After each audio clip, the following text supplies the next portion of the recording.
But if you guys don't stop fighting, I'm going to run away. I was basically maybe 6-7 years old.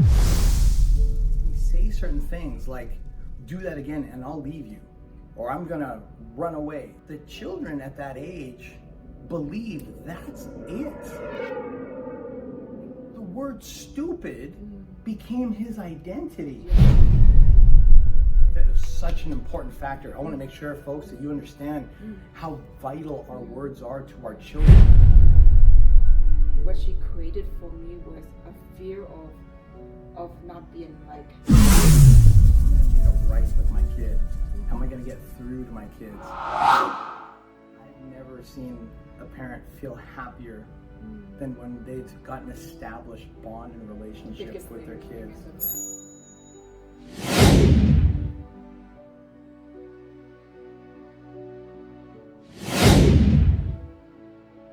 Today's video, it's always on this channel, is about parenting and about how to better communicate with our kids as parents. Today's video is going to be specifically on a subject that, again, not everybody sees as important, but we believe is, because we've seen the impact of what happens to our kids when we're not always mindful of this particular thing we're about to discuss. And the thing that we're going to discuss today is about being mindful of what we say to our kids, especially when they're young and we are, quote unquote, just joking. Did I say that right?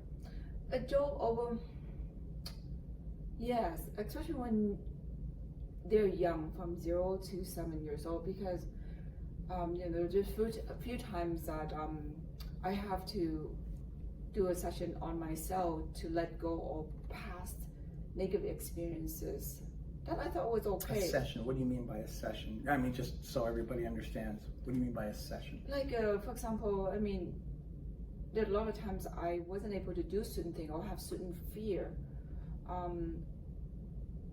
that hold me back. Maybe, for example, fear of some friends who don't want to speak to me, and I was afraid that might leave me just because somebody didn't text me back, or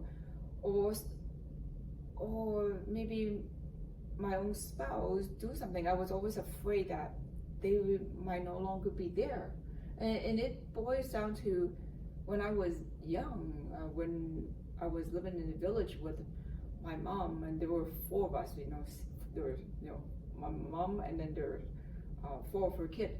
And then we would always fight among each other for food, for anything.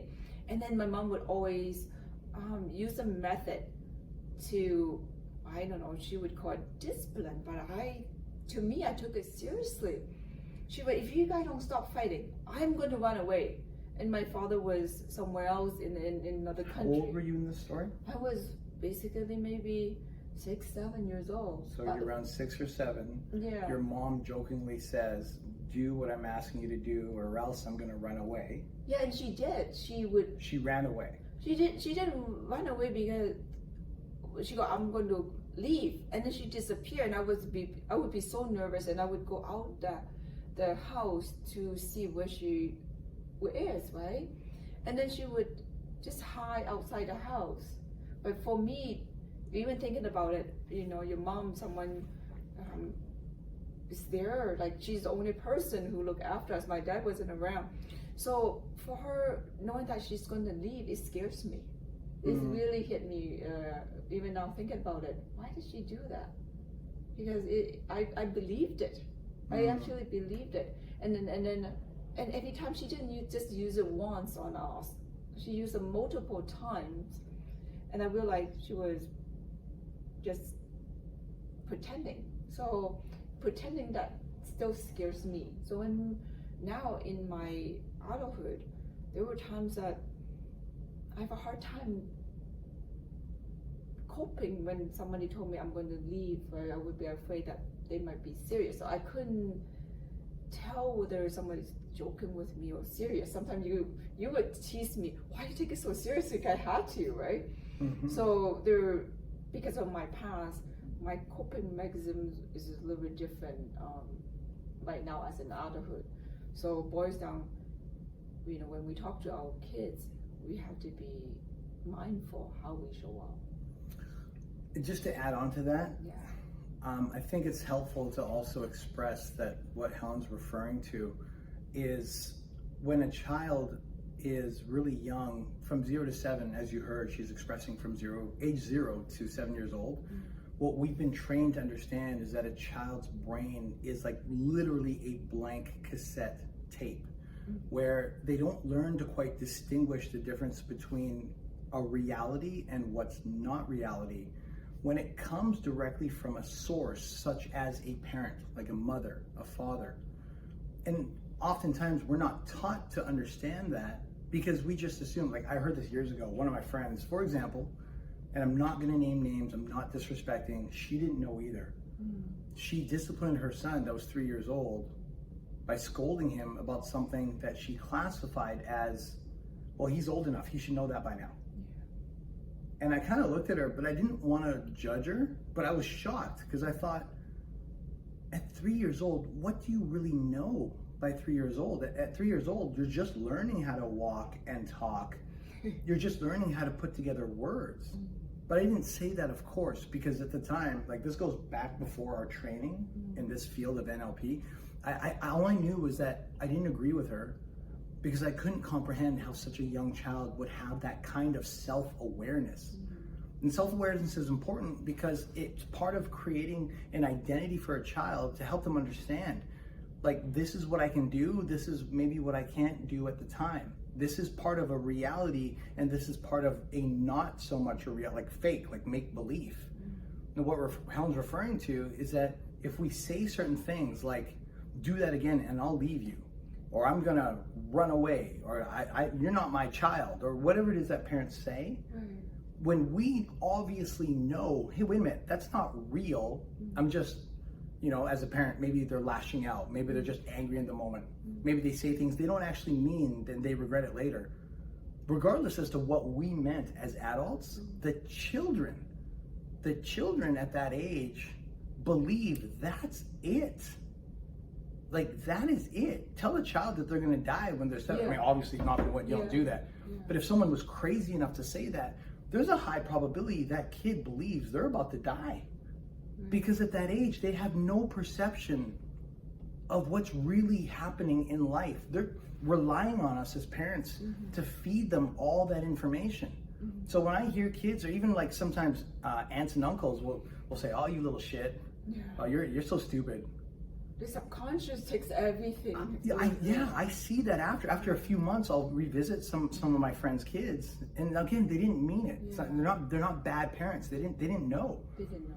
The kids end up saying like, "Oh, I can't." Like I said this one thing to one of my friends' kids. He's young. He's 4, and I was like, "Hey, man, why don't you do this? I can't remember what I asked him to do, but it was something simple, like put together Lego." And he said, "I can't because I'm stupid." Oh. Like the word stupid became his identity. Yeah, label themselves as stupid. It broke my heart. I grabbed that little guy and I was just like, come here. Oh. And I looked at him and I said, don't you ever say that about yourself. You're not stupid. You're bright. And I like rubbed his head. I'm like, you're a bright little kid. Like, why would you say that? He's like, because my mommy said I'm only, my mommy and daddy always say I'm stupid. Yeah. So I am stupid. Oh. So, and then, even he's like, I'm stupid, ha ha ha. But deep down, that's gotta hurt. The thoughts, right, in our brain, our action are dictated by our thoughts. So it's important, the words that we use. Absolutely. So, I didn't mean to take over your video, but it was such an important factor. I want to make sure, folks, that you understand how vital our words are to our children. And you were so right. Being mindful of what we say to our kids, even as a joke, it is detrimental to helping build their identity. Super. But please go on, because that was meaningful. Yeah, that was a small part, but the biggest part, what she created for me, was a fear of not being like. So I became this pleaser to her, right? If you don't do this, this is going to be what's going to happen. So I didn't realize, why do I act a pleaser to my environment? And as I get older now and being in this position as a practitioner, an NLP practitioner, I will recognize That's what I got from. I was so scared if I don't please my mom, she's going to leave me. Right? When you're so young, and who's going to look after you. So now, as I get older and trying to take care of my own kids and live with my mother-in-law, my husband, I find myself always try to just cater to them. Catering and not having the ability to negotiate, because my mom was the biggest influence in my life.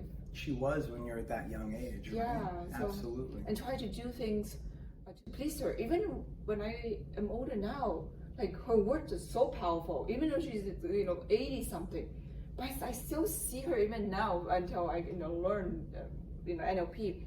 I still see her as this strong, powerful woman, and I see myself this side. Now I'm like I'm in my mid-50. Even though she's in her 80, but I'm no longer that child. But for the longest time, I still live, as that little child, and she's this powerful mom that she used to be. I have my own kids now, and I'm an adult, but yet I couldn't consume the thought of where did it come from. So it was because my mom used that so much in the past, not just once, twice, many times. Right. Which, by the way, just a side note, like her mom is wonderful. Yeah, she's wonderful. not demonizing her No, mom. she didn't we always have to reinforce this because we know you guys don't know our families and stuff. She's the most loving individual. Really, I've met her on several occasions. Yes, Whenever Helen has her fitness shows, mom shows up and she always has this shock and awe look, like, oh my God, the level of pride and proudness she has of Helen is just astronomical. So this story is only about one aspect of her life, right? I just want to make sure that's clear. She's an amazing mom. Everybody loves her. Yeah. But the little things that she was young. It was innocent. She was young in her 20s. She didn't know what to do, and that's the only thing to keep everybody calm. While she's working literally in China, how many hours? From 4 a.m. she would tell me, get up at 4 a.m. and work until 1 a.m. And yet, no food on the table. Your kids are screaming, fighting for food. She had to use that method. I'm gonna go away if you guys keep fighting. She's one amazing mom. I love the story. On a side note, I'm dumbfounded. Like, I consider myself a hard worker. Yeah. But if you ask me, do I get up at 4 a.m. to go to work and not come home till 1 a.m.? The answer is hell no. Well, think about it. So that is like, I just want to take a minute to honor your mother, that she went through that period of time and still found a way to take care of you and your siblings. Yeah. And you guys still came out like wonderful. Like, you're a wonderful person. Because of her. I have to say, because of my mom. Your mom's amazing. All moms are amazing. Don't take me wrong here, okay? But that story just blows my mind. Right. And you're from the village too, so back that's like then, hard work. 50-something years ago, we did not have washing machines. Right. We did not have electricity. We did not have rice cooker. Everything that it's automatic right now. So she would get up 4 a.m. to clean the clothes, wash the clothes. Right. And then because you have to work till 1 a.m. because during harvest time rice, you have to take the opportunity to collect all the rice, and then you have to process the rice field, and then you have to still 1 a.m. That's amazing. Yeah, that's super. Because I helped her. I was her little assistant. Like 6 years old, she put me there. No one to help her. I would carry my younger brother. On my back a few months old. There was no help, literally no help, no food to eat, not just that. So she was doing her best to take care of us. And I mean, even though I share that, that's a very small part. My mom would do anything for us, anything. I mean, I couldn't. I can only literally 10% of her patient as a mom, that I'm right now. She's got 90% that I'm still yet to learn. She's a beautiful soul. Yeah. That's a tremendous story. Yeah. So folks, in closing, moral of this story is, be careful, how you show up in front of your children, especially when they're young, from 0 to 7 years old. They don't have logics yet. Right, they're not logical. Yeah. Now, I just want to say this up front in closing on this video, because I know sometimes when we put videos out like this, I want to remind that we're not trying to play perfect. We're learning through our mistakes too. and we're learning in a way where we're still able to establish rapport, connection, and trust with our children. And that's really what these videos are about. Number two, we also want to live by example, where when we share these kind of stories, it's never to demonize or to put somebody else down or make them wrong, but it's more of like an aha life lesson where because we've lived through it, because somebody in our life affected us this way, we make sure to the best of our ability, we're not perfect, we're not trying to be, but we do that and we live in a way where we try to support our kids to the best of our ability and then pass that on to you if you're having struggles, challenges, if you're looking for answers on how to connect at a deeper level with your kid, because maybe it's deep right now, but as the old saying goes, no matter how good it is, there's always a way to make it better.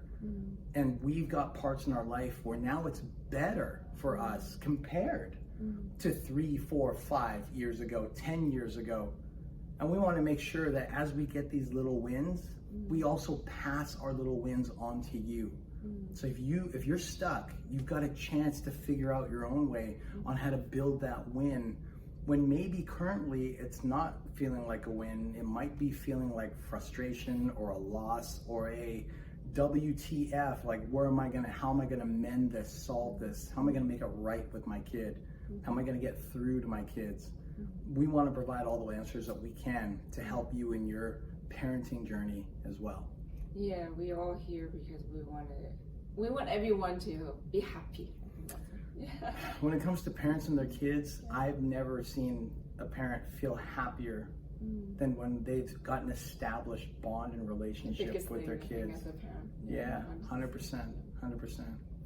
So as always, if you enjoyed this video, please go ahead and give us a like. If you've got your own story about how you mended a situation with your kid, or if you're still looking for answers to some of the questions you have, please go ahead down in the comment section below. Let us know what that is, because we're happy to make content for you if we can answer that question. Or if you want to watch more videos like this and you found it helpful, just go ahead and click that follow or subscribe button. We'll be happy to share more videos with you as we get a chance to post them. Thank you. Thanks for watching.